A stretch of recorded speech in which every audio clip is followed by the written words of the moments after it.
உங்கள் எல்லாருக்கும் மறுபடியும் உயிர்த்தெழுந்த ஆண்டவராகிய இயேசு கிறிஸ்துவின் நாமத்தில் என்னுடைய வாழ்த்துதலை நான் தெரிவித்துக் கொள்கிறேன். இந்த நாளிலே இவ்விதமாக எங்களை அன்புடன் அழைத்து எனக்கு இந்த நாளின் செய்தியை கொடுப்பதற்கான வாய்ப்பு தந்த உங்கள் சபை மேய்ப்பருக்கும் மூப்பர்களுக்கும் மற்ற உதவியாளர்களுக்கும் சபையார் அனைவருக்கும் என்னுடைய நன்றியை நான் தெரிவித்துக் கொள்கிறேன். பொதுவாக கிறிஸ்தவத்தில் அதிகமாக கொண்டாடப்படுகிற பண்டிகை கிறிஸ்துமஸ். நம்ம எல்லாருக்கும் தெரியும். கிறிஸ்மஸ் டிசம்பர் 25ஆம் தேதி வந்தாலும் நவம்பர் 1ஆம் தேதியிலிருந்தே கிறிஸ்துமஸ் பவனி பாடல்கள் துவங்கி விடுவார்கள். நவம்பர் முதல் வாரத்திலிருந்தே வீடுகளை சந்தித்து காலண்டர் கொடுத்து காணிக்கை வாங்குகிற வேலையும் துவங்கிவிடும். உங்கள் எல்லாருக்கும் தெரியும், அது வழக்கமாக நடக்கிறது. ஆனால் ஈஸ்டர் என்று வரும் பொழுது ஏதோ ஒரு ஞாயிறு அல்லது 2 ஞாயிறு ஆராதனைகளோடு நாம் முடித்து விடுகிறோம். ஆனால் நமது கையிலே வைத்திருக்கிற வேத புத்தகத்தை பொறுத்த அளவிலே இந்த வேத புத்தகம் ஆண்டவராகிய இயேசு கிறிஸ்துவின் பிறப்பை விட, அதாவது கிறிஸ்துமஸை விட ஈஸ்டர், அதாவது அவருடைய உயிர்த்தெழுதலை குறித்து தான் அதிகமாக பேசுகிறது. ஆண்டவராகிய இயேசு கிறிஸ்துவனுடைய பிறப்பு 4 சுவிசேஷங்களிலே 2 சுவிசேஷங்களில் மட்டும் உண்டு. ஒன்று மத்தேயு, அடுத்தது லூக்கா. ஆனால் இயேசு கிறிஸ்துவனுடைய மரணம், அவரது உயிர்ப்பு 4 சுவிசேஷங்களிலும் உண்டு. கிறிஸ்மஸ் ஒரு அற்புதம்தான், ஆனால் ஈஸ்டர் அதைவிட ஒரு பெரிய அற்புதம். கிறிஸ்து இல்லாமல்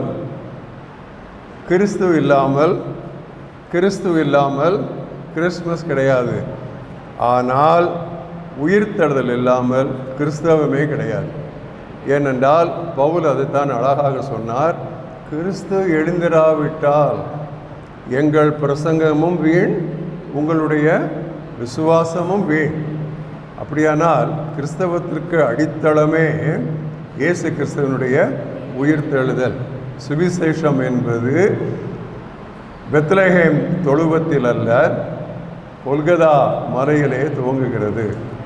அதை நான் ஏன் எப்படி சொல்கிறேன் என்றால், ஆண்டவராகிய இயேசு கிறிஸ்து, திருப்புங்கள் உங்கள் வேத புத்தகத்தை லூக்கா 24வது அத்தியாயத்திலே, இங்கு அவர் எம்மாவுக்கு போன சீஷர்களோடு அவர் உரையாடி கொண்டு போகிறார். அப்பொழுது அவர் சொல்லுகிற அந்த வார்த்தைகளை கவனியுங்கள். 45ஆம் வசனம், வேத வாக்கியங்களை அறிந்து கொள்ளும்படி அவர்களது மனதை அவர் திறந்து அவர்களை பார்த்து, எழுதியிருக்கிறபடி கிறிஸ்து பாடுபடவும், எங்கே ஆரம்பிக்கிறாரு? கிறிஸ்து பாடுபடவும், 3ஆம் நாளிலே மரித்தோரிலிருந்து எழுந்திருக்கவும் வேண்டியதாக இருந்தது. அடுத்தாப்புல சொல்கிறாரு, அன்றையும் மனம் திரும்புதலும் பாவ மன்னிப்பும் எருசலேம் தொடங்கி சகல நாட்டினருக்கும் அவரது பெயரால் பிரசங்கிக்கப்பட வேண்டும் என்று சொல்கிறார். அப்போ இந்த சுவிசேஷ ஊழியத்திற்கு துவக்கமே அவர் எங்கே கொண்டு வர்றாரு? அவருடைய பாடுகள். இதை சரியானபடி புரிந்த அப்போஸ்தலன் பவுல், திருப்புங்கள் 1 கொரிந்தியர் 15ஆம் அத்தியாயம் வசனங்கள் எல்லாம் திருப்பி பார்க்கணும், அதான் ரொம்ப முக்கியம். அதிலே அவர் அதாவது சுவிசேஷத்தை குறித்து ஒரு வரையறை, ஒரு டெஃபினிஷன் கொடுக்கிறார். அதில் என்ன சொல்கிறார்? 3ஆம் வசனத்திலிருந்து, நான் அடைந்ததும் உங்களுக்கு பிரதானமாக ஒப்புவித்ததும் என்னவென்றால் ஆரம்பிக்கிறாரு. வேத வாக்கியங்களின்படி நமது பாவங்களுக்காக கிறிஸ்து மரித்து, எங்கே ஆரம்பிக்கிறாரு? அந்த மரணத்தில் தான் ஆரம்பிக்கிறாரு. ஏன் அவங்களுக்கு பிறப்பை பற்றி தெரியாதா? தெரியும், பிறப்பு முக்கியம்தான். ஆனால் சுவிசேஷம் ஆரம்பிப்பது கிறிஸ்தவனுடைய மரணத்தில் தான் ஆரம்பிக்கிறது. அடக்கம் பண்ணப்பட்டு வேத வாக்கியங்களின்படி 3ஆம் நாள் உயிர் தெழுந்து எல்லாருக்கும் தரிசனமானார் என்று அவர் சொல்லுகிறார். பிரியமானவர்களே, இந்த நாளிலே உங்களோடு நான் பேசப்போகிற தலைப்பு என்னவென்றால், பெரிய வெள்ளிக்கிழமை அன்று எல்லாரும் கேட்கிற 7 பிரசங்கம் உங்களுக்கு ஞாபகம் இருக்குன்னு நினைக்கிறேன். எல்லா சபைகளிலும் முந்தி அது புராதன சபைகள், CSI, லூத்தரன், மெத்தடிஸ்ட், இந்த மாதிரி சபைகளில் தான் பெரிய வெள்ளி என்று ஒரு நாளிலே 7 கிறிஸ்து சிலுவையிலிருந்து மொழிந்த அந்த 7 வாசகங்களை பற்றி பிரசங்கங்கள் நடக்கும். ஆனால் இப்பொழுது எல்லா சபைகளிலும் அந்த 7 வாசகங்களை பற்றிய சிலுவை தியானம், தியான செய்திகள் என்று கொடுக்கப்படும். இன்றைக்கு நான் உங்களோடு பேசுகிறது சிலுவையிலிருந்து இயேசு மொழிந்த 7 வார்த்தைகள் அல்ல, சிலுவைக்கு பிறகு உயிர்த்தெழுந்த பிறகு இயேசு மொழிந்த வார்த்தைகளை குறித்து உங்களோட பேசுவேன். சரிதானா? அது கொஞ்சம் நமக்கு எல்லாருக்கும் ரொம்ப பிரயோஜனமாக இருக்கும். சிலுவையில் மொழிந்தார், சிலுவைக்கு பிறகு உயிர்த்தெழுந்த பிறகு அவர் கூறிய முக்கியமான சொற்கள் அல்லது வரிகள் அல்லது வாக்கியங்கள் அல்லது வாசகங்கள், அவற்றில் பிரதானமான 7 நான் தெரிந்தெடுத்து இன்று உங்களோடு கூட அதை நான் பேச விரும்புகிறேன். அதில் என்ன முக்கியமான காரியம் என்னவென்றால், அந்த 7 ஒரே கருத்தை மையமாய் கொண்டவை. நன்றாக கவனியுங்கள். சிலுவைக்கு பிறகு உயிர்த்தெழுதலுக்கு பிறகு இயேசுவானவர் மொழிந்த முக்கியமான 7 வார்த்தைகளும் பிரதானமாக ஒரே கருத்தை உடையவை. அது என்ன கருத்து என்றால், வெற்றி வாழ்க்கை, triumphant life, victorious life, successful life என்று நாம் அடுக்கிக் கொண்டே போகலாம். முதலாவது அவர் சொன்ன முக்கியமான வாசகம் மரியாளிடத்திலே சொல்லுகிறார். உங்கள் எல்லாருக்கும் அது நன்றாக தெரியும். மகதலேனார் மரியாளிடத்திலே யோவான் 20ஆம் அத்தியாயத்திலே 17ஆம் வசனத்திலே அவர் சொல்லுவது, இயேசு அவளை நோக்கி, என்னை தொடாதே, நான் இன்னும் என் பிதாவினிடம் ஏறி போகவில்லை. நீ என் சகோதரரிடத்திற்கு போய், நான் என் பிதாவினிடத்திற்கும் உங்கள் பிதாவினிடத்திற்கும் என் தேவனிடத்திற்கும் உங்கள் தேவனிடத்திற்கும் ஏறி போகிறேன் என்று அவர்களுக்கு சொல் என்றார். பிரியமானவர்களே, ஆண்டவராகிய இயேசு கிறிஸ்து இந்த உலகத்தில் வந்து நமக்கு கொடுத்த போதனைகளில் முக்கியமான கருத்து, வானத்தையும் பூமியையும் உண்டாக்கிய தேவனாகிய கர்த்தர் நம்முடைய அப்பா, அவர் நம்முடைய தந்தை, அவர் நம்முடைய தகப்பன், அவர் நம்முடைய பிதாவானவர். The most important lesson that the Lord Jesus Christ has given us in all his discourses during his earthly ministry was to tell us of the fatherhood of God the Creator. சகலத்தையும் படைத்த தேவனானவர் நமக்கு அப்பா. அதனால்தான் நீங்கள் மலைப்பிரசங்கத்தை எடுத்து வாசித்தால் எத்தனை முறை குறித்து கொள்ளுங்கள், 5:16, மத்தேயு 5:16, 5:45, 5:48, 6:1, 6:6, 6:8, 6:9, 6:14, 6:18, 6:26, 6:32, 7:11. இந்த மலைப்பிரசங்கம் முழுவதிலும், மலைப்பிரசங்கம் இயேசுவினுடைய முதல் பிரசங்கம், அந்த பிரசங்கம் முழுவதிலும் உங்கள் பிதா, உங்கள் பிதா, உங்கள் பிதா, திரும்ப திரும்ப அவர் அதை வலியுறுத்துகிறதை நாம் பார்க்கிறோம். ஆம் பிரியமானவர்களே, மனம் திரும்புவதற்கு முன்பதாக, மறுபடி பிறப்பதற்கு முன்பதாக நாம் பிசாசை நம்முடைய பிதாவாக கொண்டிருந்தோம் இல்லையா? பிசாசின் பிள்ளைகளாக இருந்தோம். ஆனால் இயேசு கிறிஸ்துவின் பெயரில் விசுவாசம் உள்ளவர்களாய் அவரை ஏற்றுக்கொண்டவர்கள் எத்தனை பேர்களோ அத்தனை பேர்களும் தேவனுடைய பிள்ளைகள், சில்ட்ரன், தேவனுடைய மகன்கள், தேவனுடைய மகள்கள் ஆகும்படி அவர்களுக்கு அதிகாரம், அவர்களுக்கு உரிமை, அவர்களுக்கு ஸ்லாக்கியம் கொடுத்தார். இதுதான் கிறிஸ்தவ வாழ்க்கையினுடைய அடித்தளம். எல்லாரும் என்னோடு கூட சேர்ந்துங்கள். தேவனே என் அப்பா. சொல்லுங்க, என் அப்பாவே தேவன். இன்னொருக்க சொல்லுங்க, தேவனே என் அப்பா, என் அப்பாவே. இயேசு கிறிஸ்து சொல்லுகிறார், என் பிதாவினிடத்திற்கும். அது எதுக்கு சொல்லணும்? அதில் என் அப்பாட்ட பிதாட்ட போகிறேன்னு சொல்லிட்டு விட்டுருக்கலாம்ல. அவங்க கனெக்ட் பண்ணுறாரு பாருங்க. அந்த தாற்பயத்தை புரிந்து கொள்ளணும். என்னுடைய அப்பா உங்கள் அப்பா ஆகிட்டா இருப்போம், அதனால நான் உங்களுக்கு அண்ணாவாயிட்டேன். ஏசு யாரு நமக்கு? அண்ணா. பாருங்களேன், அந்த ஒரு தெய்வீக உறவு. ஸோ வெற்றி வாழ்க்கை என்றால் அது தெய்வீக உறவின் வாழ்க்கை. இங்கே துவங்காத எந்த வாழ்க்கையும் நெடுகவே வெற்றியை காண முடியாது. கொஞ்ச நாள் வெற்றி இருக்கும், பிற விழுந்துருவாங்க. ஆனால் இந்த சத்தியத்தை புரிந்து கொண்டவர்கள் நெடுகவே வெற்றியாய் வாழ்வார்கள். புரிந்ததா? ஒன்று. இரண்டாவது, ஆண்டவராக இயேசு கிறிஸ்து சொன்ன முக்கியமான ஒரு வார்த்தை லூக்கா 24ஆம் அத்தியாயம் 36ஆம் வசனம். லூக்கா 24:36. இதை இப்பொழுதுதான் பார்த்தோம். எம்மாவு சீஷர்களுக்கு அவர் சொன்னது. திரும்ப திரும்ப ஆண்டவர் ஒரு வார்த்தையை சொன்னார். என்ன சொன்னார் தெரியுமா? 11 பேரை பார்த்தாலும் சரி, எம்மாவு சீஷர்களை பார்த்தாலும் சரி, மரியாள் மகதலேனாவை பார்த்தாலும் சரி, தோமாவை பார்த்தாலும் சரி, ஒரு வார்த்தையை திரும்ப திரும்ப சொன்னார். அது எந்த வார்த்தை தெரியுமா? உங்களுக்கு கதவு பூட்டி இருக்கும். அவருக்கு கதவு பூட்டி இருந்தா என்ன, திறந்தா என்ன, ஜன்னலே வேண்டியதில்லை. அவர் நடுவில் வந்து நிற்பார். நடுவில் வந்து என்ன சொன்னார்? உங்களுக்கு நல்லா படிங்க, இந்த 4 சுவிசேஷம் பாருங்க. திரும்ப திரும்ப ஆண்டவர் சொன்ன வார்த்தை உங்களுக்கு சமாதானம், சமாதானம், சமாதானம். இவ்வளவு நாளும் அவர் சமாதான பிரபுவாய் இருந்தார். இப்பொழுது உயிர்த்தெழுதினார். அவர் சமாதான ராஜாவாக மாறிவிட்டார். சாலேமின் ராஜாவாக மாறிவிட்டார். புரியுதா? சாலேம் என்றாலே சமாதானம், எருசலேம் என்றாலே சமாதானத்தின் நகரம் என்று அர்த்தம். அவர் இப்பொழுது சமாதான பிரபுவாக அல்ல, தொட்டிலில் கிடக்கிற சமாதான பிரபு என்று பெயர் அல்ல. இப்பொழுது அவர் யார்? சமாதான ராஜா. அழியாத ஜீவனுக்கும் வல்லமை உள்ள ராஜாவாக அவர் மாறிவிட்டார். அதனால் தான் பவுல் பிலிப்பியருக்கு எழுதும் பொழுது எழுதுகிறார், நீங்கள் ஒன்றுக்கும் கவலைப்படாமல்.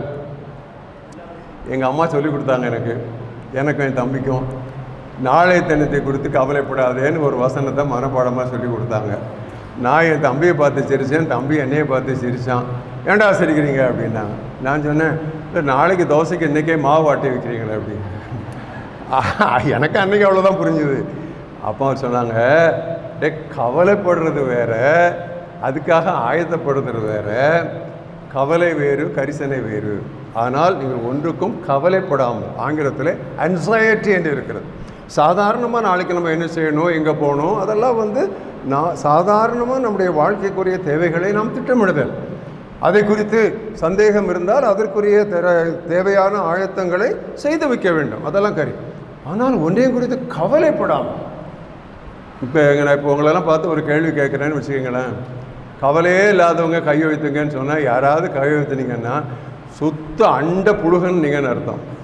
இதை விட ஒரு பெரிய போய் உலகத்தில் சொல்லவே முடியாது. சரிதானா? எல்லாருக்கும் கவலை இருக்குது. உங்களை விட எனக்கு கவலை ஜாஸ்தி. நான் லிஸ்ட்டு போட்டேன்னா உங்கள் லிஸ்ட்டை விட எனக்கு ஜாஸ்தி வரும்.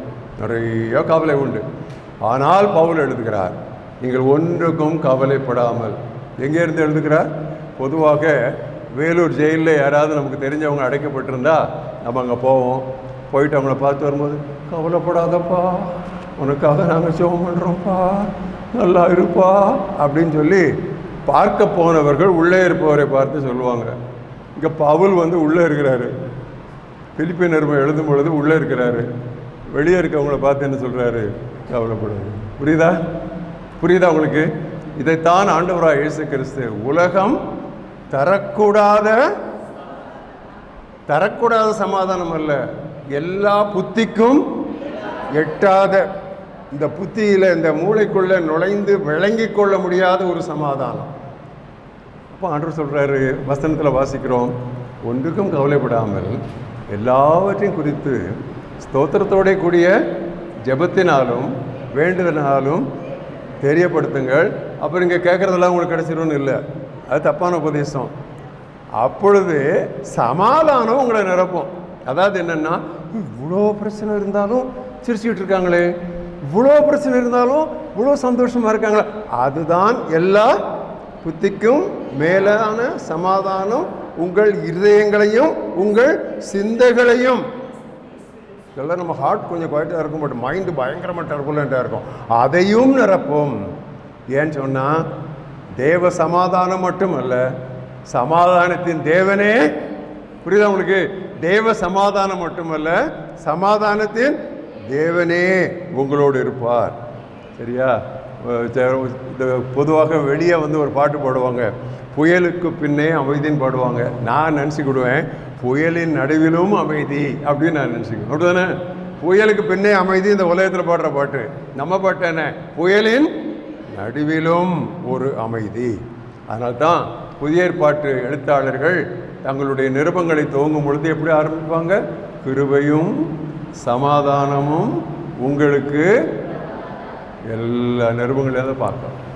கிருபை என்பது தேவன் தருவது, தேவன் தருகிற கிருபையினால் நமக்கு கிட்டுவது சமாதானம்.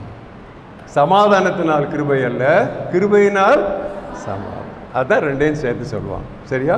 அப்போ வெற்றி வாழ்க்கை என்றால் ரெண்டாவது காரியம் விளங்கிக் கொள்ள முடியாத ஒரு சமாதான வாழ்க்கை. இதுன்னா மூணாவது, இது ஆண்டவராக இயேசு கிறிஸ்து தோமாவிடத்தில் பேசுகிறார். யோவான் எடுங்க, 20ஆம் அத்தியாயம் 27 to 29. அது உங்கள் எல்லாருக்கும் நல்லா எல்லாமே தெரிஞ்ச போர்ஷன்கிறதுனால எல்லா வசனத்துக்குள்ளேயும் நான் போகல. பின்பு அவர் தோமாவை நோக்கி, நீ உன் விரலை எங்கே நீட்டி என் கைகளை பார், உன் கையை நீட்டி என் விலாவிலே போடு, அவிசுவாசியாக இராமல் விசுவாசியாக இரு என்றார். தோமா அவருக்கு மறுமொழியாக, என் ஆண்டவரே என் தேவனே என்றான். அதற்கு இயேசு, தோமாவே, நீ என்னை பார்த்ததினால் விசுவாசித்தாய், என்னை பார்க்காமல் இருந்தாலும் விசுவாசிக்கிறவர்கள் பாக்கியவான்கள் என்றார். அப்போ வெற்றி வாழ்க்கை என்றால் பார்க்காமல் இருந்தாலும், கண்களுக்கு புலப்படாமல் தெரியாமல் இருந்தாலும் நான் விசுவாசிக்கிறோம் இல்லையா, அதுதான் உண்மையான வெற்றி வாழ்க்கை. நம்ம எல்லாருக்குமே தோமான்னு பெயர் விட்டுருக்கலாம் இல்லை? எல்லாருக்குமே தோமா. ஏன் தோமானா என்ன அர்த்தம்? டிடிமஸ் என்று அவனுக்கு ஒரு மறுபெயர் உண்டு. டிடிமஸ்னால் என்ன அர்த்தம்னா ட்வின்னு, இரட்டை பிள்ளை, இரட்டை குணம்னு அர்த்தம். அவனுக்குள்ள நம்பிக்கையும் இருக்கும், அவநம்பிக்கையும் இருக்கும், விசுவாசமும் இருக்கும், அவிசுவாசமும் இருக்கும். அதான் அவனுடைய பெயர். நம்ம எல்லாருக்கும் அந்த பெயர் பொருத்தமான பெயர் தானே. எந்த பெயர் பொருத்தமோ இல்லையோ, நமக்குள்ள விசுவாசமும் இருக்குது, அவிசுவாசமும் இருக்குது, நம்பிக்கையும் இருக்குது, அவநம்பிக்கையும் இருக்குது. நம்ம எல்லாருக்கும் இந்த இரட்டை குணம், இந்த இரட்டை மனது நம்முடைய பிறப்புரிமை மாதிரி நம்ம எல்லாருக்குள்ளேயும் இருக்கதான் செய்யுது. ஆனால் அதன் நடுவிலே ஆண்டவர் நாம் பார்க்காமல் விசுவாசிக்க நமக்கு உதவி செய்கிறார் அல்லவா, அதுதான் அந்த ஆவியானவர் நமக்கு கொடுக்கிற ஒரு பெரிய ஆசீர்வாதம். உயிர்த்தெழுந்த கிறிஸ்து அனுப்பிய அந்த ஆசீர்வாதம், அது பெரிய பாக்கியம். இயேசு என்ன சொன்னார்? காணாமல் என்னை விசுவாசிக்கிறவர்கள் பாக்கியம். அது ஒரு பாக்கியம், அது ஒரு ஆசீர்வாதத்தை விட அதிகமான வேர்டு தான் அந்த பாக்கியங்கிறது. ஆசீர்வாதம்னா பிளெஸ்ஸிங், பாக்கியம் சொன்னால் பிளெஸட்னஸ். ஆசீர்வாதம்னா கிடைக்கும் ஒன்று, பிளெஸட்னஸ் பாக்கியம் என்றால் இருக்கும் ஒன்று. நல்லா கவனிச்சுக்கோங்க. அந்த ஒரு நிலைமைக்கு கர்த்தர் நம்மை கொண்டு போவார். எவ்வளவுதான் சூழ்நிலை எப்படி இருந்தாலும் நாம் ஆபிரகாமை போல, சாராளை போல விசுவாசிக்கிறதற்கு, நம்புகிறதற்கு ஏதுவில்லாதிருந்தும் விசுவாசித்தான் இல்லையா? நம்புகிறதற்கு ஏதுவில்லாதிருந்தும் விசுவாசித்தான். எனவே தான் அந்த விசுவாசத்தை குறித்து பேதுரு எழுதும் பொழுது சொல்கிறார், உன்னை விட விலையேறப்பெற்ற உங்கள் விசுவாசம். இன்றைக்கி பொண்ணு தானே ரொம்ப முக்கியம். நல்ல நேரம் நிறைய பேர் நீங்கள் போடாமல் இருக்கிறீங்க, ரொம்ப ஏறிக்கிட்டே போகுது, 70 ரீச் ஆயிடுச்சு. ஆனால் அந்த பொண்ணு அதை விட விலையேறப்பெற்றது விசுவாசம். இது வெளியேறப்பெற்ற விசுவாசங்கிறதுக்கு ஆங்கிலத்தில் ப்ரெஷியஸ்ன்னு இருக்குது. ப்ரெஷியஸ்னால் ஒரு மொழியாக்கம் என்ன சொல்லலாம்னா அபூர்வமான விசுவாசம்னு சொல்லணும். ஏன் தெரியுமா? இந்த விசுவாசம் எல்லாரிடத்திலும் இன்றைக்கி இல்லை. எனக்கு ஒரு மாமா இருந்தார். அவர் இந்த கம்யூனிஸ்ட் புத்தகங்கள், கடவுள் இல்லைங்கிற புத்தகங்கள் எல்லாம் நிறையா படித்து பிடிச்சிட்டார். ஒரு நாள் எங்கள் மாமியார்கிட்ட வந்தார். எங்கள் மாமியார்கிட்ட அவர் சொல்கிறாரு, எனக்கு விசுவாசிக்க முடியலன்னு சொல்லி கண்ணீர் விட்டார். அவர் ஒரு பெரிய லாயர், வெரி சக்ஸஸ்ஃபுல் லாயர். 65-70 வயசாக இருக்கும்போது எங்கள் மாமியார்கிட்ட அவர் கண்ணீர் விடுறார். என்ன சொல்கிறாரு? எனக்கு விசுவாசிக்க முடியல. நீ சொல்கிறதெல்லாம் சரிதான், எனக்கு விசுவாசிக்க முடியல. நம்ம விசுவாசத்தை சாதாரணமாக எடுக்கக்கூடாது. இன்றைக்கி நமக்குள்ள ஒரு எளிய விசுவாசம் ஒன்று இருக்கு இல்லையா? அது கர்த்தர் நம்முடைய இருதயங்களிலே ஊன்றியது என்பதை நாம் மறந்து விடக்கூடாது. கிறிஸ்தவ வாழ்க்கை துவக்கம் முதல் முடிவு வரை அது விசுவாசம்தான். நாம் சொல்லுகிற சுவிசேஷம் விசுவாச வார்த்தை. நம்முடைய ரட்சிப்பு விசுவாசத்தினால் கிடைத்தது. நம்முடைய போராட்டம் விசுவாச போராட்டம். நமக்குள்ளே வந்திருப்பது விசுவாசத்தின் ஆவி. நம்முடைய விசுவாசத்தை துவக்குகிறவரும் முடிக்கிறவரும் அந்த உயிர் தெழுந்த இயேசு. இப்போ எனக்கு ஒரு சகோதரி ஞாபகத்துக்கு வர்றாங்க. உங்கள் எல்லாருக்கும் அந்த சகோதரி தெரியும். 1999ஆம் ஆண்டு ஒரு நள்ளிரவிலே கிரஹாம் ஸ்டைன்ஸ் என்கிற தேவ மனிதனையும் அவருடைய 2 பிள்ளைகளையும் உயிரோடு எரித்தார்கள். ஒரிசா காட்டுக்குள்ளே. நாங்கள்லாம் அந்த காடுகள்லாம் பார்த்துருக்குறோம். ஒரிசாவில் ஜீப்பை பூட்டி எரித்தாங்க. அவங்க வெளியே ஓட முடியாது. ஜீப்பை பூட்டி எரித்தாங்க. இந்த 3 பிரேதங்களையும் ஒரு குழியில் வச்சு வரிசையாக அந்த பிரேத பெட்டிகளை வச்சுருக்கிறாங்க. செவப்பெட்டிகளை நிறைய பாஸ்டர்ஸ் சுற்றி இருக்கிறாங்க. 1-2 பிஷப்ஸும் இருந்தாங்க. அப்போ கிளாடிஸ் ஸ்டைன்ஸும் விடப்பட்ட ஒரே அவங்களுடைய மகனும், அவள் பேர் எஸ்தர், அவங்க 2 பேரும் இந்த 3 பெட்டியை கீழே பார்த்து நிற்கிறாங்க. நீங்கள் தயவுசெய்து எல்லாரும் அந்த உங்களுடைய சிந்தையில் அந்த அந்த அந்த சீன், அந்த காட்சியை உங்கள் மனசுக்குள்ளே கொண்டு வாங்க. அப்படியே பார்த்துட்டு இருக்காங்க. ஒரு பெட்டியே பார்க்க முடியாது. 3 பெட்டி எரிஞ்சாச்சு. என்னத்தை எடுத்து வச்சாங்களோ தெரில, சாம்பல் ஆகிடுச்சு. அப்போ அந்த அடக்க ஆராதனை நடத்துகிற பாஸ்டர் கிளாடிஸ் அம்மையாரை பார்த்து ஒரு கேள்வி கேட்குறாங்க, என்ன பாட்டு பாடுவாங்க? அப்போ அந்த அம்மா ஆங்கிலத்தில் ஒரு பாட்டு சொன்னாங்க. Because he lives, I can face tomorrow. Because he lives, all fear is gone. Because I know he holds the future, and life is worth the living because he lives. என்ன பாட்டு போட சொன்னது? I can face tomorrow. நாளை நான் தைரியமாக சந்திப்பேன், ஏனென்றால் அவர் ஜீவிக்கிறார். ஜீவிக்கிறார், இயேசு ஜீவிக்கிறார், என் உள்ளத்தில் அவர் ஜீவிக்கிறார். பத்தில் என்னல் துணையவரே, என்றென்றும் ஜீவிக்கிறார். ஆம், வெற்றி வாழ்வு என்பது அசைக்க முடியாத விசுவாச வாழ்வு. விசுவாசம் என்பது ஒரு நங்கூரம். It is an anchor of faith. நங்கூரத்தை போட்ட பிறகு காற்றடித்தால் என்ன, புயல் அடித்தால் என்ன, அலை வீசினால் என்ன, கப்பல் அசையும், ஆனால் எங்கும் வழி பிசகாது. நங்கூரம், அதான் நம்முடைய விசுவாசம். 4வது ஆண்டவராக இயேசு கிறிஸ்து மறுபடியுமாக அந்த லூக்கா 24வது அத்தியாயத்திற்கு திருப்புகிறேன். லூக்கா இதை ரொம்ப அழகாக, சரித்திர ஆசிரியர் என்பதனாலே நிறைய காரியங்களை அவர் மிகவும் தெளிவாக எழுதியிருக்கிறார். 24-25 வாசித்தீங்கன்னு சொன்னால், அப்பொழுது அவர் அவர்களை நோக்கி தீர்க்கதரிசிகள் சொன்ன யாவற்றையும், அடுத்தது 27 தீர்க்கதரிசிகளும் மோசேயும் எழுதிய வேத வாக்கியங்கள் எல்லாம், அடுத்தது 32ஆம் வசனம் வேத வாக்கியங்களை அவர் நமக்கு விளக்கி காட்டிய பொழுது, வேத வாக்கியங்கள் 45ஆம் வசனம் அப்பொழுது வேத வாக்கியங்களை அறிந்து முடிய அவருடைய மனதை அவர் திறந்து, ஒரு அத்தியாயத்தில் வேத வாக்கியங்கள் வேத வாக்கியங்கள் வேத வாக்கியங்கள் வேத வாக்கியங்கள் எத்தனை முறை வருகிறது பிரியமானவர்களே, அதை பாருங்கள். அவர் பஞ்சாகமத்தில் ஆரம்பிக்கிறார். மோசே எழுதுறது பஞ்சாகமம். மோசே முதலான சகல தீர்க்கதரிசிகளும் எழுதிய வேத வாக்கியங்கள் எல்லாவற்றையும். பிரியமானவர்களே, வெற்றி வாழ்க்கை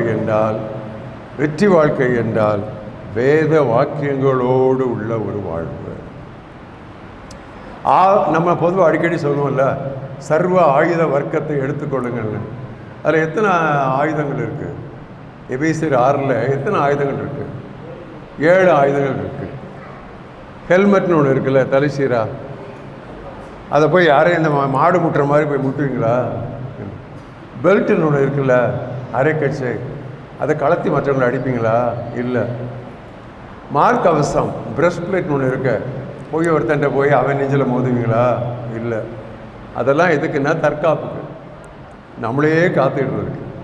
தலையில் படாமல் தலைசீரா, நெஞ்சில் படாமல் என்னது மார்க் அவசம், மேலே எதுவும் பற்றக்கூடாதுங்கிறதுக்காக ஒரு கேடகம். ஆனால் ஒன்று தான் அடுத்தவங்களை தாக்குறது. அது என்ன? பட்டயம்.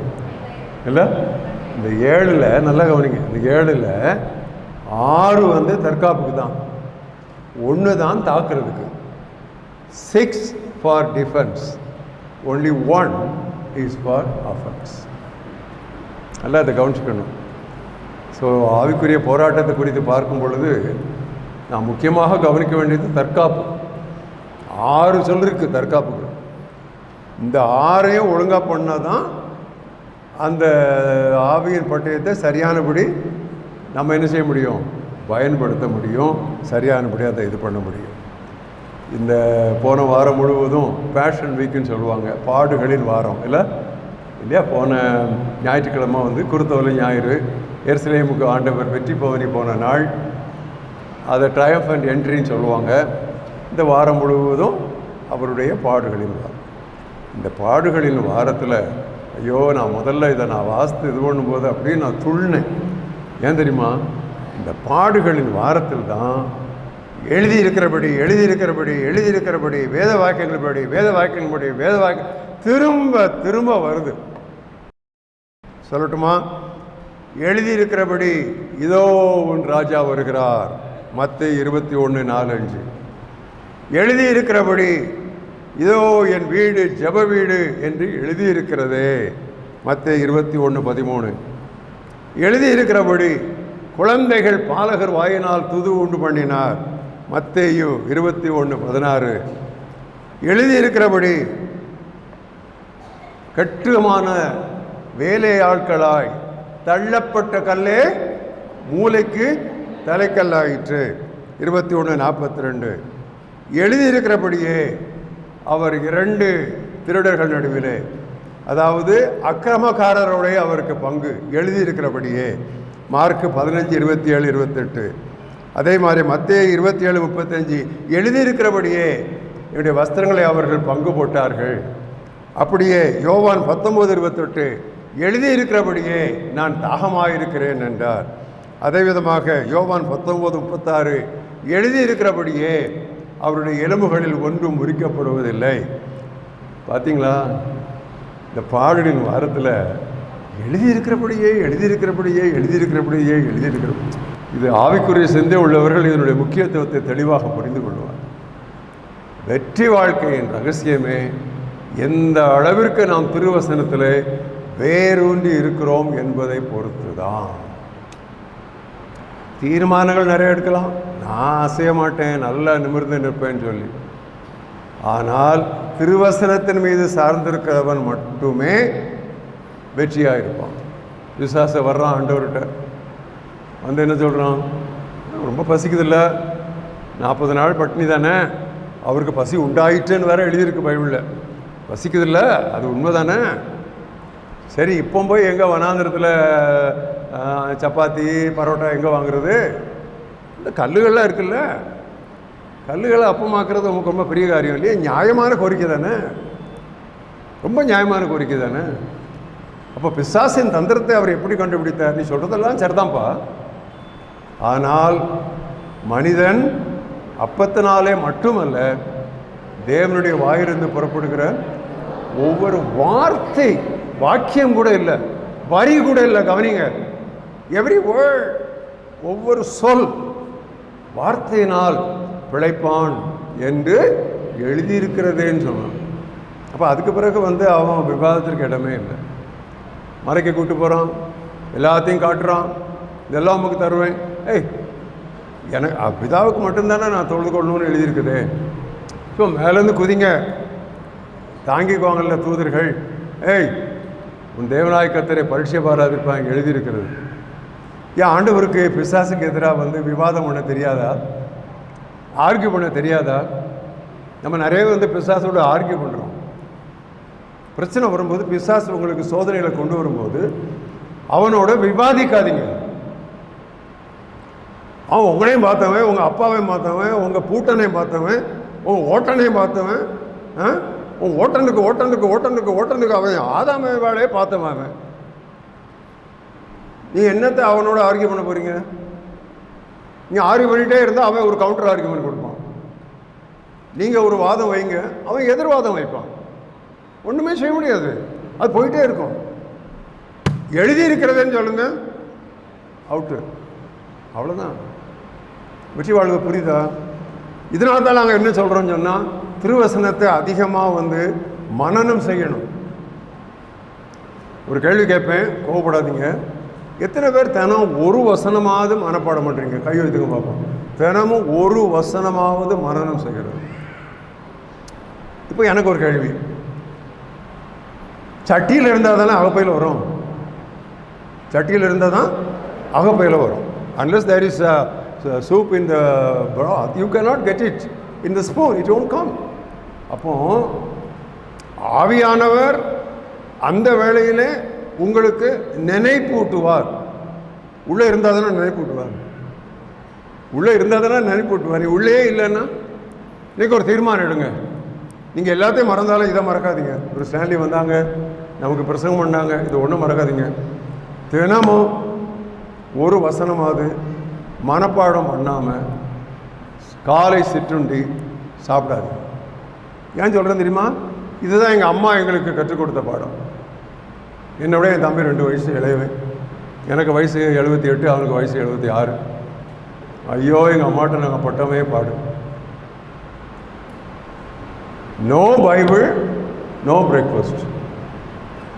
ஒரு வசனம் மனப்பாடம் பண்ணாமல் எங்களுக்கு காலை உணவு கிடையாது. எனக்கு நல்ல ஞாபகம் இருக்குது, பசியின் கொடுமை. ஒரு நாள் முந்தின நாள் ராத்திரி சரியாக இல்லை, வெறும் ரசம் சாப்பாடு. போய் பிளேட் எடுத்துகிட்டு உட்காடுறோம். நாங்கள் அப்போல்லாம் கிச்சனில் தரையில் உட்காந்து பிளேட்டு குண்டாமாட்ட போவோம். அவங்க அடுப்பாங்க, அதில் எடுத்து அந்த தோசையை எடுத்து தருவோம். தோசையை எடுத்துட்டாங்க, தட்டில் போட போகிறாங்க. போட்டிருக்கலாம்ல. ஸ்டான்லி வசனம் படிச்சிட்டியா அப்படின்னாங்க. ஏம்மா முதல்ல தோசையை போடுங்கம்மா. மாட்டேன்ட்டாங்களே. திருப்பி அந்த தோசையை எடுத்து அவங்க சட்டியில் போட்டாங்களே. அம்மா பசிக்குதுமா, பசியோடு போ, ஒன்றும் பண்ணாது, சாக மாட்டான்னு சொன்னாங்க எங்கள் அம்மா. என்ன இந்த மாதிரி கொடூரமாலாம் பேசியிருக்காங்க.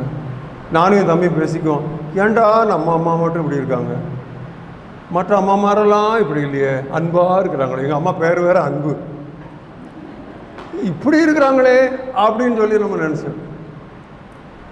ஆனால் எங்கள் அம்மாவுக்கு தெரியுமா, ஒரு நாளிலே ஒரு திருமறை போதகரை அவர்கள் உருவாக்கி கொண்டிருந்தார்கள் என்று அவர்களுக்கு அன்றைக்கி தெரிந்திருக்குமா? இன்றைக்கி இங்கிலீஷில் வசனத்தமான படமாக சொல்லுவேன், அதே வசனத்தை அப்படியே அச்சரமாக தமிழில் சொல்லுவேன். ஏன்? அம்மாட்டப்பட்ட பாடு. ஞாயிற்றுக்கிழமை வந்தால் எங்களுக்கு காலையில் ஒரே குஷியாக இருக்கும். என்ன தெரியுமா? ஞாயிற்றுக்கிழமை மட்டும்தான் மட்டன் கிடைக்கும், அதுவும் 1/4 கிலோ வாங்குவாங்க, அவ்வளோதான். அதுக்காக வாரம் பூரம் காத்திருப்போம். சாப்பிட போகும்போது மறுபடியும் கேள்வி, சங்கீதம் படிச்சிட்டியா? மற்ற நாள் ஒரு வசனம், ஞாயிற்றுக்கிழமை சங்கீதம். இந்த ஒரு மட்டன் சாப்பாட்டுக்காக வாரம் பூரம் காத்து கிடந்து இந்த சங்கீதம் படிக்காதனால நாங்கள் சாயங்காலம் தான் சாப்பாடு கொடுப்போம். பெற்றோர்களே, உங்கள் பிள்ளைகளுக்கு பாடத்தை திணிக்கிறீங்க. ஒரு நாளைக்கு எத்தனை நேரம் சொல்கிறீங்க? படிடா படிடா படிடி படிடி படி. யூகேஜிக்கெல்லாம் இப்போ டியூஷன் இருக்குது. பம்ப் பண்ணு. ஏன்? சிஎம்சியில் கிடைக்கணும், எம்பிபிஎஸ் கிடைக்கணும். அதான் ஆண்டவர் சொல்வார், என்னுடைய வேதத்தை உங்களுக்கு எழுதி கொடுத்தேன், நீங்கள் அதை அந்நிய காரியமாக எண்ணினீர்கள், ஆகையால் உங்கள் பிள்ளைகளை நான் மறந்து விடுவேன். உங்களை மறந்து விடுவேன்னு சொல்லல. அல்ல கவனிங்க, உங்கள், ஏன்னா பிள்ளைகளை தான் நாம் நம்மளை விட அதிகமாக நேசிக்கிறோம். உண்மை தானே? பிள்ளை சோகம் இல்லாமல் இருந்தால் ஐயோ இந்த வியாதி எனக்கு வந்து தொலையக்கூடாதுன்னு சொல்லுவோம்ல. ஆண்டவர் எங்கே கை வைக்கிறார் பாருங்க. ஸோ உங்கள் வீட்டில் வேதத்திற்கு முதலிடம் கொடுங்கள். பெரியவர்களும், பிரதர் எனக்கு வயசு 60 ஆயிடுச்சு, 65 ஆயிடுச்சு, இனிமேல் எங்கே பிரதர் மனப்பாடம் பண்ணுறது? நீங்கள் முந்தையே அதை சொல்லியிருக்கணும். வயசான பிறகு மனப்பாடம் பண்ண முடியல. அப்படியா? சின்ன பிள்ளைங்க சண்டை போட்டால் மறக்கிறாங்க, பெரியவங்க சண்டை போட்டால் மறக்கிறீங்களா? என்ன அப்படி முழிக்கிறீங்க? என்னடா அப்படி எங்கேயோ கை வைக்கிற? பெரியவங்க சண்டை போட்டால் மறக்க மாட்டீங்களே. ஞாபக சக்தி பெரியவங்களுக்கு ரொம்ப ஜாஸ்தி. அப்படி தானே? இன்னும் தலையாட்டவே மாட்டேங்க. புரியுதா உங்களுக்கு? வசனத்திற்கு முதலிடம் கொடுங்கள். வெற்றி வாழ்க்கை உங்களுடையது என்பது என்னுடைய உறுதி அல்ல, அது ஒரு அத்தாட்சி, நிச்சயம். அது முக்கியமாக உங்களுக்கு நடந்தே தீரும். நான் ஒரு வேத போதகன். எனக்கு ஆண்டவர் இன்னொரு வாழ்க்கையை கொடுத்தார். 60 வருஷமாக பைபிள் படிக்கிறேன். இன்னொரு வாழ்க்கை ஆண்டவர் கொடுத்தார். இந்த பழைய பைபிளே தான் ஆண்டவர்ன்னு கேட்பேன். நான் ஒரு வேத பிரியன், வேத பைத்தியன். போகிறோம் சர்ச்சுக்கு, பைபிள் எடுக்கலை, ஒரு சின்ன ஜெப புஸ்தகத்தை எடுத்துகிட்டு போகிறோம். ரோட்டில் பண்ணுவோம், ஏய் ஸ்டான்லி, கிறிஸ்டோபர் பைபிள் எடுத்தீங்களா? அந்த காலத்தில் பைபிள் பெருசாக இருக்கும், இப்போ தான் சின்னதாக இருக்குது. ரொம்ப ஹெவியாக இருக்குமா? அம்மா என்ன சொன்னாங்க தெரியுமா? நீ இன்றைக்கி பைபிளை சுமந்தா பைபிள் நாளைக்கு ஒன்றே சுமக்குண்டா. இன்றைக்கி நீ பைபிள் சுமந்தா என்னைய பைபிள் தான் இத்தனை வருஷம் சுமந்துருக்கு. வெற்றி வாழ்க்கை என்றால் திருவசனத்தை சார்ந்த வாழ்க்கை. 5வது, நீங்கள் 4 சுவிசேஷங்களையும் பார்த்தீங்கன்னா 4 சுவிசேஷங்கள் முடிவிலையும் ஆண்டவராக இயேசு கிறிஸ்து சுவிசேஷ அல்லது நற்செய்தி பேராணை கொடுத்தார். ஆண்டவர் 2 கொடுத்தார். ஒன்று பெரிய கட்டளை, அடுத்தது பேர் ஆணை. கட்டளை வேறு, ஆணை வேறு இல்லையா? கட்டளையை விட ஆணை பெரியது. அது என்ன ஆணை? நீங்கள் உலகமெங்கும் போய் சர்வ சிருஷ்டிக்கும் சுவிசேஷத்தை பிரசங்கிங்கள். குறிச்சிக்கங்க, மத்தேயு 28:18-20, மார்க் 16:16-18, லூக்கா 24:47-49, யோவான் 20:21. ஆண்டவராக இயேசு கிறிஸ்து இந்த உலகத்தில் இருக்கும் பொழுது கடைசியாக சொன்ன வார்த்தை யாருக்கா தெரியுமா? கடைசியாக, அதாவது வானத்துக்கு ஏறெடுத்து கொள்ளப்படுவதற்கு முன்பதாக கடைசியாக ஒன்று சொன்னார். அதை சொன்ன உடனே ஒரு மேகம் அவரை தூக்கிடுச்சு. யாருக்கா தெரியுமா? அப்போஸ்தலர் 1:8. எல்லாரும் எடுங்க. அப்போஸ்தலர் 1:8 எடுங்க. எல்லாரும் சேர்ந்து வாசிங்க. எல்லாரும் சேர்ந்து வாசிங்க. 1, 2. பரிசுத்த ஆவி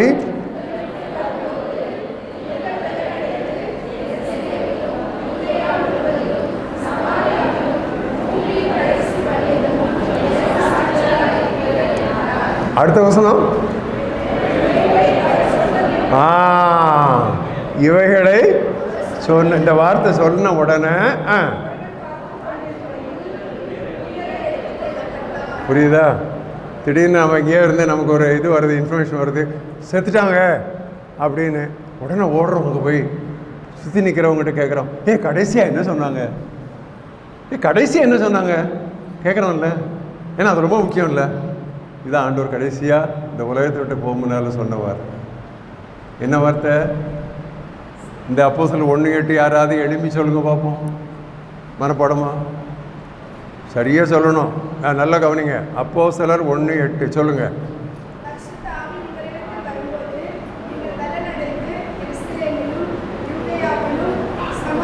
எருசலேமிலும் யூதேயா முழுவதிலும். இவங்க எல்லாரும் கைதுங்க. வேற யாரு? வேற யாரு? எழுமுங்க, யாரா எழுமுங்க.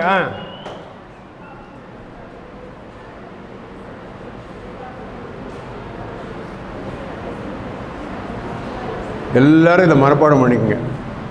இதான் கடைசி ஆண்டவர் நமக்கு சொல்லிட்டு இந்த உலகத்தை விட்டு போனது. அப்போ வெற்றி வாழ்க்கைன்னா என்ன? அது தைரியமான சாட்சியின் வாழ்க்கை. நீங்கள் பலமடைந்து இல்லையா? அதுக்கு முன்னால் பேதுரு நமக்கு தெரியும் இல்லையா? பயந்து ஒரே ஓட்டம் இல்லைன்னு சொன்னால் மறுதளிப்பு இல்லைன்னா சபிக்கிறது எல்லாம் நடந்துச்சுல்ல. தைரியமே கிடையாதுல்ல. எல்லாம் அப்படி தான் இருந்தாங்க. ஆனால் பரிசுத்த ஆவியானவர் வந்த உடனே அவங்க என்ன பண்ணாங்க? பேதுருவும் யோவானும் பேசுகிற தைரியத்தை கண்டு சொன்னாங்களா, இவர்கள் இயேசுவோடு இருந்தவர்கள் என்று சொன்னாங்க. அதான் பரிசுத்த ஆவியானவர் நமக்கு கொடுக்குற தைரியம். இன்னைக்கு உங்கள் எல்லாரையும் நான் இதற்கு அழைக்கிறேன். எல்லாரும் ஆண்டவருக்காக தைரியமாக நீங்கள் வேலை செய்கிற இடத்துல, நீங்கள் தங்கி இருக்கிற உங்களுடைய சுற்றம் சூழத்திலே, படிக்கிற பள்ளியிலே, கல்லூரியிலே, வேலை செய்கிற இடத்துல ஆண்டவருக்கு வாயை திறந்து தைரியமாய் சாட்சி சொல்லுங்க. இன்னைக்கு அந்த ஒரு தீர்மானம் எடுங்க. ஏன்னா ஆண்டவர் வந்து திருப்பி சொன்னது இதைத்தான் சொன்னார். 4 சுவிசேஷங்களையும் சொன்னார். போங்க போங்க போங்க, திருப்பி அதான் சொன்னார். இந்த உலகத்திலே மதங்கள் ஏராளம், ஆனால் சுவிசேஷம் ஒன்று. இந்த உலகத்திலே அவதாரங்கள் ஏராளம், ஆனால் இரட்சகர் ஒருவர். அது கிறிஸ்துவினுடைய உயிர்த்தெழுதல். அவதாரங்கள் வந்தார்கள், இருந்தார்கள், இறந்தார்கள், அவ்வளோதானே. நம்முடைய ஆண்டவர் வந்தார், இருந்தார், இறந்தார், எழுந்தார், வாழ்கிறார். இல்லையா? பிரதர்ஸ் எல்லாம் அப்படி காலர் தூக்கி விடுங்க பார்ப்போம். தூக்கி விடுங்க. காலர் இல்லை அந்த பிரதருக்கு. அப்படி தூக்கி விடுங்க. ஒரு தெம்பு வேணும் நமக்கு. புரியுதா உங்களுக்கு? என் ஸ்பிரிட்டில் இருந்து நான் பேசுகிறேன். ஒரு தெம்போடு நம்ம இருக்கணும். அவதாரமா உங்கடா, அவங்க இருந்து மறிந்தாங்கடா. எங்காள் இருந்து இறந்து எழுந்து இன்னும் இருக்கிறாருடா. யாராவது கிளைம் பண்ண முடியுமா? கிட்ட வர முடியுமா? எங்கள் ரட்சகர் கிட்ட வர முடியுமா? சரி, அவதாரம் வச்சுக்க. கிட்ட வர முடியுமா? அதான் நமக்கு ஆண்டவர் கொடுக்குற அந்த துணிச்சல், அந்த முக்கியமான ஒரு தைரியம். நம்ம எல்லாரும் கிருபை வேண்டும் என்று சொல்லுகிறோம். ஆனால் அப்போஸ்தலர் 4:33 எடுத்து வாசிங்க. எல்லாரும் சத்தமாக வாசிங்க. கிருபை வேண்டும் என்று நம்ம சொல்கிறோம். எப்போ அந்த கிருபை கிடைக்கும்? அப்போஸ்தலர் 4:33 எல்லாம் சேர்ந்து வாசிங்க.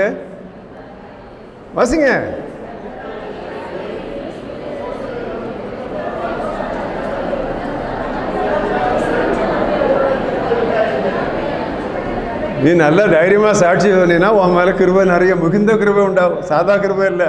என்ன கிருபை? மிகுந்த கிருபை. சரியா? கிருபைக்கு வழி அந்த கிருபை வசனத்தை அறிவிப்பது தான். 6வது, வெற்றி வாழ்க்கை என்றால் அது ஒரு இணையற்ற அன்பின் வாழ்வு. யோவான் 21:15-17 நம்ம எல்லாருக்கும் நல்லா தெரியும். உயிர்த்தெழுந்த ஆண்டவர் பேதுருவை பார்த்து ஒரு கேள்வி கேட்கிறார். யோனாவின் குமாரனாகிய சீமோனே, எத்தனை நேரம் கேட்டார்? 3 நேரம் கேட்டார். எனக்கு ஒரு கேள்வி. எங்கள் அப்பா பேர் ராஜமணி. என்னை யாராவது பார்த்து ராஜமணி என் குமாரன் ஆகிய ஸ்டான்லியே அப்படியா கேட்பாங்க? அப்படி கேட்பீங்களா? யார்ட்டையும் அப்பா பேரை சொல்லியா மாமா பேரை கேட்பீங்க? எதுக்கு ஆண்டவர் அப்படி சொல்கிறார்? அது ஒரு நேரம் கேட்ட போதும் தான். 3 நேரம் யோனாவின் குமாரனாகிய சீமோனே. அது என்னைக்காக யோசிச்சு பார்த்தீங்களா? ஏன்டா அந்த அப்பா பேரை அடமொழியாக 3 நேரம் சொல்கிறாருன்னு யோசித்து பார்த்தீங்களா? ஏன்னு சொன்னால் ஆண்டவர் மேலே நமக்கு இருக்க வேண்டிய அன்பு அவ்வளவு பர்சனலாக இருக்கணும். ஒரு தனித்துவ, தனிப்பட்ட, தனிச்சிறப்புள்ள It should be a personal love. It should be an intimate love. It should be a close love. It should be an incomparable love. It should be insatiable love. அதான் அங்கே இருக்குது அந்த வார்த்தை. யோனாவின் குமாரனாகிய சீமோனே. பிரியமானவர்களே, இன்னைக்கு நமக்கு சில நேரங்கள் ஆண்டவருடைய கட்டளைலாம் ரொம்ப கஷ்டமாக இருக்குன்னு சொல்கிறோம். ஆனால் அவரோடு 60 ஆண்டுகள் நடைபோட்ட யோவான் எழுதினான். அவருடைய கட்டளைகளுக்கு கீழ்ப்படிவதே நாம் அவரிடத்தில் அன்பு கூறுவதாம். அவருடைய கற்பனைகள் பாரமானவைகள். பிள்ளை வந்து ஏதாவது சொல்லுது, அம்மா இதை எடுத்து கொடுங்கம்மா, நான் போகிறோம், ஸ்கூலுக்கு சீக்கிரம் போகணும்ல, இதை எடுத்து உள்ள சீக்கிரம் வைங்கம்மா அப்படின்னு சொல்கிறோம். கட்டளை கொடுக்குது. நம்ம இருக்கிற வேலையில் அதை வேற பார்க்கணுமான்னு யோசிக்கிறோம். ஆனால் பிள்ளை மேல் உள்ள அன்பினாலே இருக்கா? அன்பு தான் கீழ்ப்படுதலை பிறகு. அப்படி அன்பு இல்லாமல் கீழ்ப்படிஞ்சா அது அடிமைத்தனம். அன்புடன் கீழ்ப்படிந்தால் அது தந்தைத்துவம், பிள்ளைத்துவம். புரியுதா உங்களுக்கு? இதுதான் நம்முடைய கிறிஸ்தவ வாழ்க்கையில் நாம் கற்றுக்கொள்ள வேண்டிய, வேறுபடுத்தி பார்க்க வேண்டிய சில குண அதிசயங்கள். ஆட்டுக்குட்டிகளை மேய்ப்பாங்க. முதல்ல எடுத்தோடனே ஆட்டுக்குட்டிகள் தான், பிறகு தான் ஆடு வருது. கவனிச்சிங்களா? முதல்ல யார் வரா? ஆட்டுக்குட்டிகள். இன்றைக்கி திருச்சபைகள், நிறைய திருச்சபைகளில் ஆட்டுக்குட்டிகளுக்கு சரியானபடி போஜனம் கொடுக்கறதே இல்லை. ஆட்டுக்குட்டிகள் தான் ரொம்ப முக்கியம். ஆட்டுக்குட்டிகளை மேய்ச்சா தான் நல்ல ஆடுகள் நமக்கு கிடைக்கும். சரிதானா? சிறுவர் ஊழியம் அது சண்டே கிளாஸ், அதுக்கு பேர் என்ன? Sunday class. அப்படி இல்லை, சண்டே கிளாஸ். எது முக்கியம்? ஆட்டுக்குட்டிகள் தான் முக்கியம். இங்கே சண்டே கிளாஸ் உண்டா உங்களுக்கு? ரொம்ப முக்கியம். அங்கே போகிற டீச்சர்ஸ் வந்து நான் 6ஆவது நிலை கூட அட்டன் பண்ண முடியல, சண்டே கிளாஸு உரி பண்ணாதீங்க. ஆட்டுக்குட்டிகளை மேய்க்கிறவர்கள் அடுத்து அவருடைய உயர் பதவியாகிய ஆடுகளை மேய்க்கிறவர்களாக மாறுவார். நான் என்னுடைய ஊழியத்தை வந்து சின்ன பிள்ளைங்கிட்ட தான் ஆரம்பித்தேன். காலேஜ் ஸ்டூடெண்ட்டாக இருக்கும்போது என் கூட இருக்கிற மாணவர்கள் சாயங்காலம் போய் எங்கேயாவது இந்த சேரிகளில் இருக்கிற பிள்ளைங்களெல்லாம் கூப்பிட்டு ஆரம்பித்தேன். போன வருஷம் கூட ஒருத்தர் எனக்கு ஃபோன் பண்ணாங்க, அங்கிள் என்னை ஞாபகம் இருக்கா, நான் ஆஸ்திரேலியாவில் இருக்கிறேன்னாங்க. நீ யாருமா அப்படின்னு கேட்டேன். நான் வந்து 5 வயசாக இருக்கும்போது நீங்கள் காலேஜ் படிச்சுட்டு இருந்தீங்க, அப்போ நீங்கள் எனக்கு எங்கள் கதை சொல்லி கொடுத்தீங்க, அப்போ நான் ரட்சிக்கப்பட்டேன். எனக்கு யாருன்னே தெரியல. ஸோ இந்த சபையிலும் நான் உங்களுக்கு சொல்லுகிறேன், பிற சபைகள்லேருந்து சிலர் வந்திருக்கிறீங்க, ஆட்டுக்குட்டிகளுக்கு தனி கவனம் செலுத்தணும். இந்த 3ல் முதல்ல ஆட்டுக்குட்டிகளை தான் அவர் சொல்கிறார். என்னுடைய ஆட்டுக்குட்டிகளை மேய்ப்பாயா. பைபிள் இப்படி தான் நம்ம படிக்கணும். எல்லாம் அங்கேயே படித்தோம், அப்படியே வாசிட்டு போகக்கூடாது, நிற்கணும், சஸ்டெயின்டாக பார்க்கணும். அதில் என்ன வித்தியாசம் இருக்குது, ஏன் திருப்பி திருப்பி சொல்லியிருக்கிறாங்க, எதை திருப்பி திருப்பி சொல்லியிருக்கிறாங்க. அதுக்கு பிறகு தான் வேத தியானம். அதுதான் பொக்கிஷத்தை தேடுகிறது போல நாம் அதை தேடுவது. நாம் ஆண்டவரை நேசிக்கிறது அவர் நமக்கு என்ன தருகிறார் என்பதனால் அல்ல, அவர் நமக்கு யாராக இருக்கிறார் என்பது. Not because of what he gives, but because of who he is. இணையற்ற அன்பின் வாழ்வே வெற்றி வாழ்வு. 7வது கடைசியுமாக யோவான் 21 ஒரு கஷ்டமான ஒரு பகுதி, ஆனால் அதில் தான் முடிக்க வேண்டியது இருக்குது. 18, 19, 21, 18, 19 பேதுருவை பார்த்து ஆண்டவர் சொல்கிறாரு, நீ இள வயதுள்ளவனாக இருந்தபோது நீயே உன் அறை கட்டும் பெல்ட்டு நீயே போட்டுக்கிட்ட, உனக்கு இஷ்டமான இடங்களில் நடந்தா, எங்கே போகணுமோ இஷ்டத்துக்கும் போவா வருவ. ஆனால் அவங்க வயசாகும்போது சும்மா அப்படி கையை நீட்டுவான், வேற ஒருத்தன் அவனுக்கு ஒரு பெல்ட்டை கட்டி விடுவான், உனக்கு பிரியமில்லாத இடத்துக்கு கொண்டு போவான். அது எதுக்காக சொன்னார்னா, இன்ன விதமான மரணத்தினாலே அவன் தேவனை மகிமைப்படுத்த போகிறான் என்று இப்படி சொன்னார். இப்படி சொல்லிட்டு மறுபடியும் சொல்கிறார், என்னை பின்பற்றி வா. ஏன் 3 வருஷத்துக்கு முன்னால் சொல்லலை பின்பற்றி வான்னு? 3 வருஷமாக பின்பற்றி தானே வரான். அதில் பேதர் எங்கே போயிட்டு 2 வருஷம் லீவ் போட்டு வந்தாரா? முதல்ல பேதர் அவன் வந்துட்டாங்கல்ல, என்னை பின்பற்றி வான்னு சொல்லி வந்துட்டாங்கல்ல. இப்போ இது என்ன? நல்லா கவனிங்க. 3.5 வருஷத்துக்கு முன்னால் பின்பற்றி வார் சொல்லிட்டாரு, கீழ்ப்படிஞ்சு 3.5 வருஷம் பின்பற்றி தான் வர்றாங்க. இப்போ மறுபடியும் பின்பற்றி வானா என்ன அர்த்தம்? கஷ்டங்களும் பாடுகளும் வரும் பொழுது, சிலுவை சுமக்க வேண்டிய சூழ்நிலை உருவாகும் பொழுது ஆண்டவரை பின்பற்றுவது கடினம். அதனால தான் மறுபடியும் சொல்கிறார், என்னை பின்பற்றி வா அப்படின்னு சொல்லி. மற்றவங்களை பற்றி ஒரி பண்ணக்கூடாது. இவரை பற்றி என்ன, அது எதுக்கு நீ ஓன் சொல்லி நீ பாரு. ஆண்டவர் நம்ம எல்லாருக்கும் வாழ்க்கை எவ்வளவு கடினமாக இருந்தாலும், இப்போ இருக்கிறத விட இன்னும் வாழ்க்கை கடினமாகும். இதுதான் நான் அவங்களுக்கு கொடுக்குற தீர்க்க தரிசனம். நல்ல காலம் உறக்குது, நல்ல காலம் உறக்குது, நல்ல காலம் உறக்குது. அதுக்கு நான் ஆள் கிடையாது. எங்கே பைபிளில் சொல்லியிருக்கு நல்ல காலம் உறக்குது? கொடிய காலங்கள் வரும் என்று அறிவாயாக,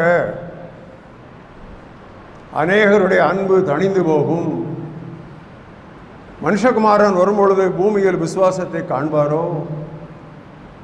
யார் சொன்னது நல்ல காலம் பிறக்க போகுது, நல்ல காலம் பிறக்க போகுது? அது துருபதேசம், அது தொலைக்காட்சியினுடைய துருபதேசம். இனி வரும் காலம் கொடிய காலங்கள் தான். இனி வரும் சோதனைகள் கொடிய சோதனைகள் தான். இதுவரை இல்லாத அளவுக்கு நமக்கு சோதனை வரப்போகுது. ஆனாலும் ஆண்டவர் ஒரு தடவை சிலுவை சுமந்து, ஒரு நாள் சிலுவை சுமந்து அவர் மரித்தார். நாம் பாவத்திற்கு செத்து சிலுவையை கடைசி வரை சுமக்க வேண்டும். Jesus carried the cross only one day, but we must carry the cross daily. புரியுதா உங்களுக்கு? உங்கள் மைண்டு முன்னால் ஒரு அழகான ஒரு சித்திரத்தை நான் தீட்டி இருக்கிறேன். இதுதான் வெற்றி வாழ்க்கை. ஏனென்றால் அவரோடு கூட நாம் பாடுபட்டால் அவரோடு நாம் அரசாளவும் நாம் செய்வோம். வெற்றி வாழ்க்கை என்றால் என்ன? அது தெய்வீக உறவின் வாழ்க்கை, அது விளங்க முடியாத சமாதான வாழ்க்கை, அது அசைக்க முடியாத விசுவாச வாழ்க்கை, அது திருமறையுடன் நெருங்கிய ஒரு வாழ்க்கை, அது தைரியமான சாட்சி பகரும் வாழ்க்கை, அது இணையற்ற அன்பின் வாழ்க்கை, அது சிலுவை சுமந்து சிம்மாசனம் ஏறும் வாழ்க்கை.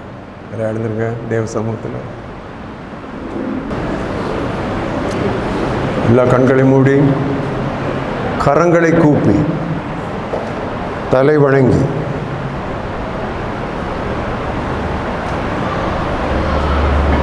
ஆண்டவருக்கு முன்பாக உயிர்த்தெழுந்த ஆண்டவர் உயிர்த்தெழுதலுக்கும் பரமேறுதலுக்கும் இடைப்பட்ட அந்த 40 நாட்களிலே அவர் கூறிய வார்த்தைகளின் தியானம் இன்று நம்மை நோக்கி வந்தது. ஆண்டவரே, ஒவ்வொருவருடைய வாழ்க்கையும் இந்த 7 பரிமாண இந்த வானவில் போன்ற ஒரு வாழ்க்கையாக அமையட்டும். தோல்வியையே தழுவிக்கொண்டு வாழ்க்கை கசந்து இவ்விதமான கிறிஸ்தவ வாழ்க்கையை தொடர வேண்டுமா என்று கேள்விகளால் நிறைந்திருக்கிற எங்களுக்கு கர்த்தர் இந்த நாளிலே கொடுத்த உற்சாக வார்த்தைகளுக்காக நன்றி சொல்லுவோம். நீர் வரும் அளவும் நீர் கூறிய இந்த வார்த்தைகளை இருதயத்தில் இருத்தினவர்களாக உமக்காகவே வாழ்ந்துபடிய உதவி தாரும். இயேசு கிறிஸ்துவின் நாமத்தில் பிதாவே.